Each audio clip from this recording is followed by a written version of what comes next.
आज का पहला पाठ रोमियो के नाम संत पौलुस का पत्र, अध्याय 15 पद संख्या 14 से 21। मैं गैर यहूदियों के बीच यीशु मसीह का सेवक हूँ, जिससे गैर यहूदी ईश्वर को अर्पित और ग्रह्य हो जाए। भाइयों, मुझे दृढ़ विश्वास है कि आप लोग सद्भाव और हर प्रकार के ज्ञान से परिपूर्ण होकर एक दूसरे को सत्य परामर्श देने योग्य हैं।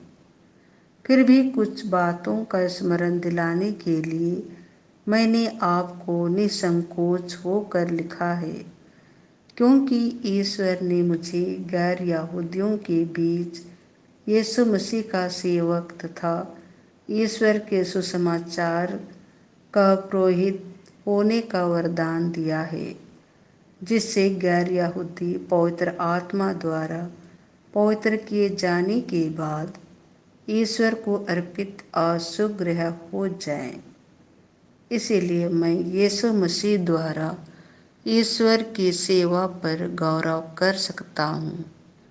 मैं केवल उन बातों की चर्चा का साहस करूँगा जिन्हें मसीह ने गैर यहूदियों को विश्वास के अधीन करने के लिए मेरे द्वारा वचन और कर्म से, शक्तिशाली चिन्हों और चमत्कारों से और आत्मा की सामर्थ्य से संपन्न किया है।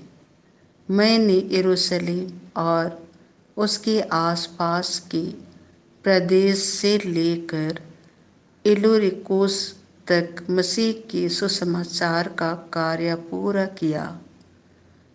इसमें मैंने एक बात का पूरा ध्यान रखा।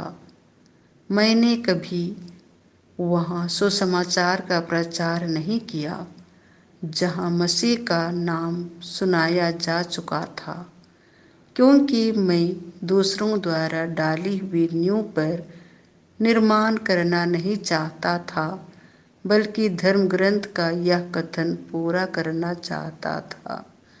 जिन्हें कभी उसका संदेश नहीं मिला था, वे उसके दर्शन करेंगे, और जिन्होंने कभी उसके विषय में नहीं सुना, वे समझेंगे। यह प्रभु की वाणी है। संत लूकास के अनुसार पवित्र सुसमाचार, अध्याय 16 पद संख्या 1 से 8। इस संसार की संतान आपसी लेन देन में ज्योति की संतान से अधिक चतुर है। यीशु ने अपने शिष्यों से यह कहा। किसी धनवान का एक कारिंदा था। लोगों ने उसके पास जाकर कारिंदा पर दोष लगाया कि वह आपकी संपत्ति उड़ा रहा है।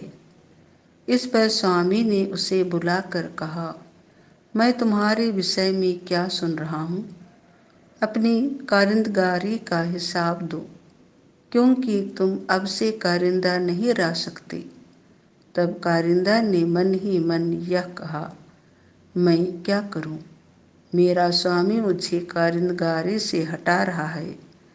मिट्टी खोदने का मुझ में बल नहीं, भीख मांगने में मुझे लज्जा आती है।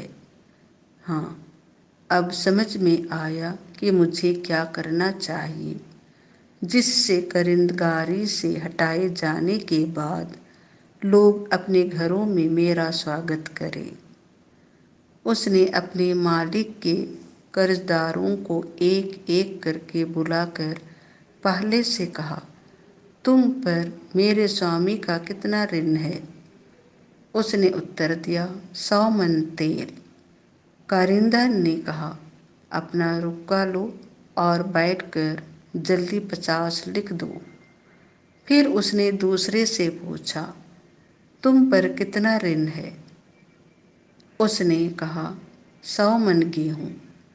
कारिंदा ने उससे कहा, अपना रुपया लो और 80 लिख दो। स्वामी ने बेईमान कारिंदा को सराहा कि उसने चतुराई से काम किया है, क्योंकि इस संसार की संतान आपसी लेन देन में ज्योति की संतान से अधिक चतुर है। यह प्रभु का सुसमाचार है।